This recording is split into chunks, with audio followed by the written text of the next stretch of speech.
Lección número 6. Jesús se mezclaba con las personas. Se acercaban a Jesús todos los publicanos y pecadores para oírle, y los fariseos y los escribas murmuraban diciendo: Este a los pecadores recibe y con ellos come. Hola, mi nombre es Félix y esta semana estudiaremos juntos la lección en Presente 7. Punto número 1.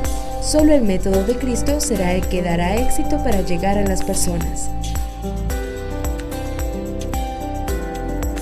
El Ministerio de Curación en la página 102 dice que solo el método de Cristo es eficaz para llegar a las personas. Y tenemos muchas explicaciones para ello. Todos conocemos personas que están completamente cerradas a escuchar acerca de la palabra de Dios. Es por eso que cuando nosotros llegamos con una predicación meramente religiosa, las personas cierran su mente, pues sus corazones ya están secos y ya no quieren escuchar nada acerca de la verdad y del amor de Cristo. Sin embargo, cuando nosotros llegamos a ellos preocupándonos por sus necesidades, viendo ellas que nosotros sufrimos con ellos, que nosotros sentimos sus necesidades y que hacemos algo por apoyarlos, entonces su espíritu se renueva y las personas pueden darnos una segunda oportunidad para hablar del amor de Cristo.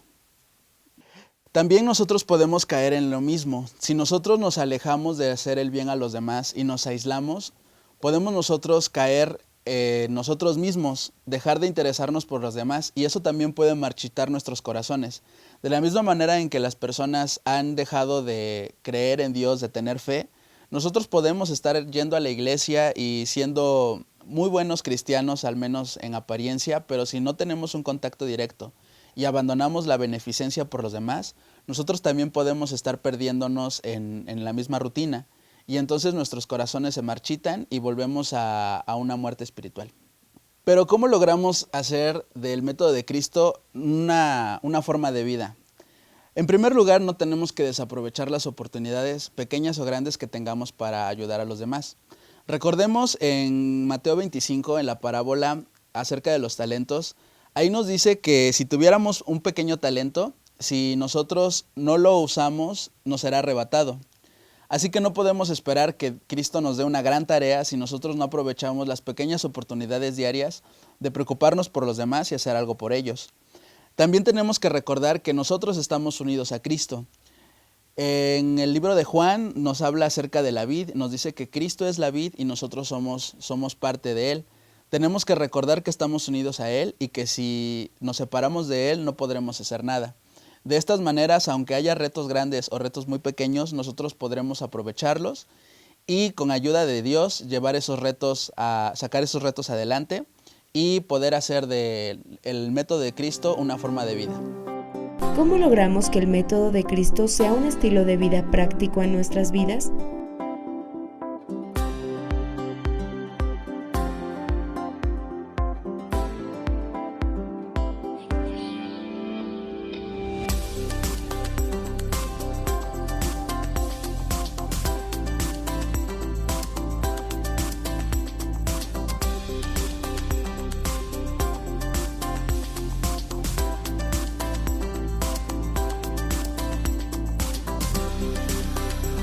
Para maestros, lee Mateo 9, 35 y 36. Pregunta: ¿qué tenía el método de Cristo que lo hacía efectivo para alcanzar a las personas? Reflexiona: ¿cómo logramos que el método de Cristo sea un estilo de vida práctico en nuestras vidas? Punto número 2. El cielo y nuestras iglesias se llenan de gozo cuando un pecador entrega su vida a Cristo. Tenemos en la parábola acerca del hijo pródigo, nosotros tenemos dos situaciones. Tenemos la situación del hijo que se había apartado de su padre, de la casa de su padre, y que después de haber hecho y deshecho en aquel lugar donde se encontraba, de haber terminado con con la herencia de su padre, luego regresa a casa y el padre lo recibe, ¿no?, con mucho amor. Y pareciera que ahí termina la lección, ¿no? Pareciera en muchas ocasiones que termina la lección cuando el padre recibe al hijo de manera muy amorosa. Pero también tenemos la otra parte, tenemos la parte del hermano que en lugar de alegrarse por su hermano que ha vuelto, parece estar molesto. ¿Cómo es que nosotros podemos evitar sentirnos como el hijo pródigo, como el hermano del hijo pródigo? ¿Cómo podemos evitar ese sentimiento? Nosotros podemos leer en el libro de Mateo, capítulo 10, versículo 8, que nos dice, sanad enfermos, limpiad leprosos, resucitad muertos, echad fuera demonios, de gracia recibisteis, dad de gracia. Nosotros tenemos que recordar que no somos dueños de lo que nosotros tenemos y de las bendiciones que nosotros poseemos. Si bien hemos tenido la suerte de recibir luz, tenemos que recordar que esa luz que nosotros hemos recibido y que muchas de las bendiciones que nosotros tenemos por ser hijos de Dios son bendiciones que hemos recibido de gracia. Por lo tanto, no podemos esperar que nosotros que hemos recibido de gracia no podamos dar de gracia. Sería incoherente el hecho de no ser agradecidos con Dios por lo que nos ha dado y que de alguna manera podamos tener envidia de aquel hermano que nosotros nos podemos recuperar. Puede ser ilógico que nosotros queramos salir con las personas a ayudarlas y sin embargo no nos sintamos felices por ellos cuando al fin ellos pueden disfrutar de las mismas bendiciones que nosotros también estamos disfrutando. Entonces recordemos que cuando Jesús se ponía en contacto con las personas, Jesús les hacía ver que Él se preocupaba por su bienestar. De la misma manera como nosotros vamos a ser, en este caso, portadores de la gracia de Jesús, a través de la forma en que nosotros vamos a interesarnos por las personas y cómo vamos a ayudarles a ellos, nosotros, al igual que Jesús, tenemos que sentirnos alegres por las personas y recordar eso, que finalmente lo que estamos dando también nosotros lo hemos recibido por gracia. Para maestros, lee Lucas 15, 11 al 24, Mateo 10, 8. Pregunta: ¿cómo evitamos el riesgo de sentirnos como el hermano mayor del hijo pródigo ante la salvación de los más necesitados? Reflexiona: ¿cómo podemos tener gracia suficiente para ayudar a todo tipo de personas necesitadas? Punto número 3. La gracia de Cristo cambió nuestro estado de indeseable a hijo de Dios. Traigamos a casa a quien falta. En la Biblia podemos observar muchos ejemplos en los que Jesús se mezcla con personas que eran consideradas indeseables en ese momento. Cuán importante es recordar nuestra condición de indeseables al momento de tratar con las demás personas. Podemos ver en Isaías, en el capítulo 64, en el versículo 6, dice que si bien todos somos como suciedad y todas nuestras justicias como trapo de inmundicia, y caímos todos nosotros como la hoja y nuestras maldades nos llevaron como el viento. Aquí vemos claramente qué es lo que somos nosotros. De alguna manera, un error que tenían los judíos en aquella época y un error que nosotros podemos repetir es el pensar que de alguna manera nosotros somos superiores a las personas con las que nosotros queremos relacionarnos. Pareciera que hay pecadores de dos tipos. Pareciera que están los muy pecadores y los poco pecadores. Sin embargo, cuando nosotros nos acercamos y nosotros vemos cómo es la justicia de Cristo, nosotros podemos observar que no somos más que eso, somos más que trapos de inmundicia, y no es que seamos mejores o peores pecadores que las personas a las que tratamos de ayudar. El sentirnos de que de alguna manera somos iguales a ellos puede ayudarnos a tratarlos de una mejor manera, a sentir un mejor compañerismo y a ser mucho más empáticos con las personas a las que tratamos de ayudar. Es algo a lo que también Jesús nos exhorta. Si nosotros en la Biblia buscamos Oseas en el capítulo 6, versículo 6, nosotros podemos observar que Dios ya no pide sacrificios, lo que Dios pide es misericordia. Pareciera que en muchas ocasiones nosotros nos encerramos en nuestras iglesias y tratamos de hacer todo desde el interior de nuestras iglesias. Hay cultos muy bonitos, hay programas a los que se les invierte mucho tiempo y muchos recursos. Sin embargo, Dios ya no quiere eso, porque incluso en el libro de Isaías, en el capítulo 49, en el versículo 6, Jehová nos dice que para Él es poco lo que podamos hacer para con Israel, en este caso al interior de nuestras iglesias. Tenemos que recordar que también nos ha puesto como luz para las naciones. Y en este caso, nosotros al recordar que somos igual de pecadores que las personas a las que necesitamos ayudar, No podemos sentirnos superiores de ninguna manera, sino al contrario agradecidos con Dios porque por medio de su gracia hemos alcanzado la luz e incluso la sabiduría para saber que nosotros tenemos que invertir nuestro tiempo y todos nuestros recursos en la salvación de los demás. ¿Cuán importante es recordar nuestra antigua condición pecaminosa al trabajar con los necesitados?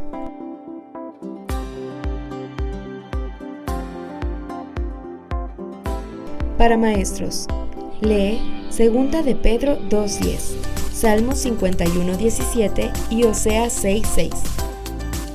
Pregunta: ¿cuán importante es recordar nuestra antigua condición pecaminosa al trabajar con los necesitados?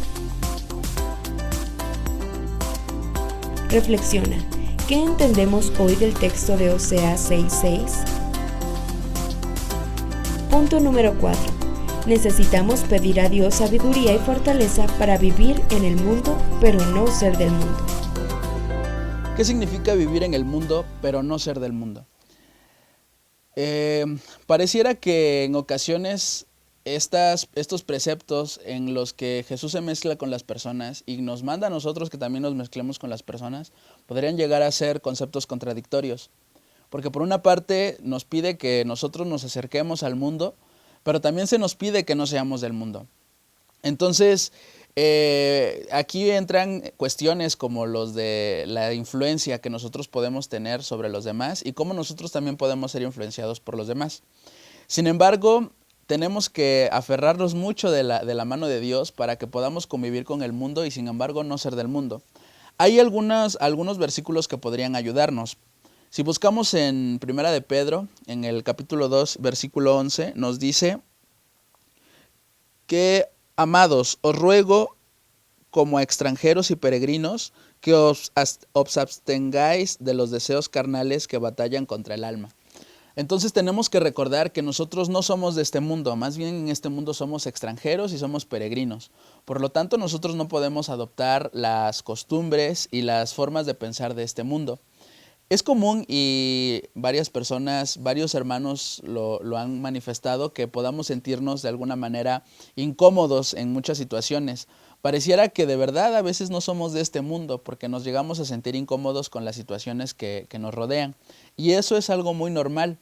Y cuando nosotros recordamos que más bien somos extranjeros en esta tierra, es más fácil para nosotros asumirnos como ciudadanos del reino de Dios. Y en ese sentido, como ciudadanos del reino de Dios, se espera algo muy diferente de lo que se puede esperar del mundo, porque recordemos que los frutos de la carne son muy distintos a los frutos del Espíritu. Por tanto, bajo esta premisa es importante que recordemos estas premisas para que en el momento en el que nosotros nos relacionemos con las demás personas, podamos hacer más bien de estas personas nuevos ciudadanos del reino de los cielos y no nos hagamos nosotros un ciudadano más de este mundo.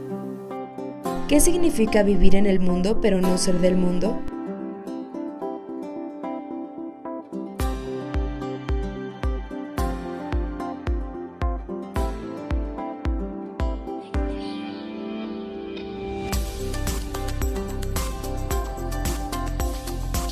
Para maestros, lee 1 de Juan 2:16, Juan 17, 14 al 18. Pregunta: ¿qué significa vivir en el mundo pero no ser del mundo? Reflexiona. ¿Cómo conseguimos cumplir la oración de Jesús en Juan 17, 14 al 18 de forma práctica? Punto número 5. La iglesia debe ser el lugar de paz y sanidad para nuestra comunidad. ¿Cuán necesario es nuestro trabajo en medio de la comunidad cuando ésta es maligna y perversa? Pues bueno, nosotros tenemos que recordar que una de nuestras misiones como cristianos, al momento de relacionarnos con la comunidad, es hacerles saber que ellos también pueden reconciliarse con Cristo. En Colosenses 1, en los versículos 21 y 22 dice: y vosotros también, que erais en otro tiempo extraños y enemigos en nuestra mente, haciendo obras malas, ahora os ha reconciliado en su cuerpo de carne por medio de la muerte, para presentaros santos y sin mancha e irreprensibles delante de él. Entonces es nuestro papel recordarle al mundo que también ellos pueden reconciliarse con Cristo. Nosotros hemos sido ya reconciliados con Él, pero esa es una bendición que nosotros también tenemos que decirles. Hay muchas personas que incluso no se acercan a la iglesia porque creen que ellos son muy pecadores y que bueno, los pecadores no pueden entrar a la iglesia. Sin embargo, nosotros recordándoles que precisamente la idea de acercarnos a Cristo es el de reconciliarnos con Él, porque precisamente no somos dignos de Él. Es una labor ardua y es una labor que nosotros tenemos que recordar. Por otra parte, tenemos que recordar que finalmente Jesús nos ha puesto como representantes de Él y no nos ha puesto como representantes de Él hacia el interior de nuestras iglesias. Él nos ha puesto como representantes de Él hacia el exterior. Mucho de lo que podamos hacer al interior de nuestras iglesias va a ser de muy poca validez si no va acompañado de una proyección hacia el exterior. Deberíamos preguntarnos qué actividades estamos haciendo en nuestras iglesias.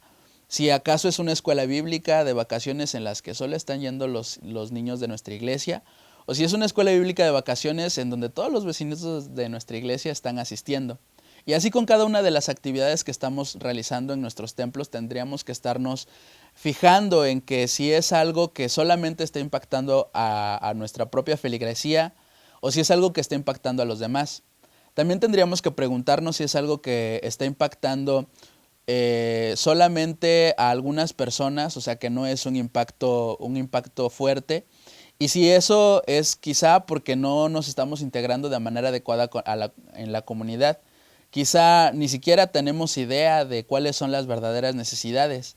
Y entonces a veces nos preguntamos por qué hay tan pocas personas que nos visitan en las campañas, por qué hay tan pocas personas que llegan a nuestros proyectos evangelísticos. Tendríamos que pensar en que quizá no estamos integrados con la comunidad y no sabemos sus necesidades. Por lo tanto, cualquier estrategia que nosotros podamos tener pues va a ser muy poco efectiva. Una iglesia como la que Cristo quiere es una iglesia en la que se sigue el método de Él, en la que nosotros nos podamos integrar con las personas, en la que nosotros podamos sentir las necesidades, preocuparnos genuinamente por ellos y podamos ayudarles en sus necesidades físicas inmediatas.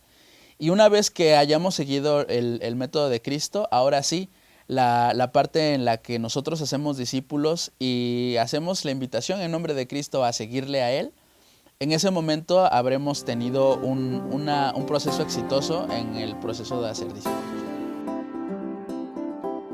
Para maestros, lee Filipenses 2, 13 al 15.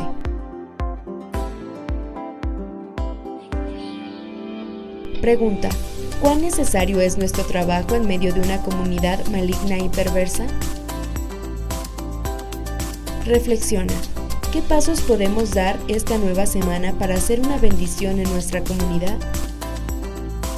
Ha sido un placer estar con ustedes en esta semana estudiando la lección de Escuela Sabática. Te invitamos a seguirnos en nuestra página de Facebook Presente 7 y que Dios los bendiga a todos. Te invitamos a mantenerte en contacto con nosotros a través de nuestra página en Facebook Presente 7.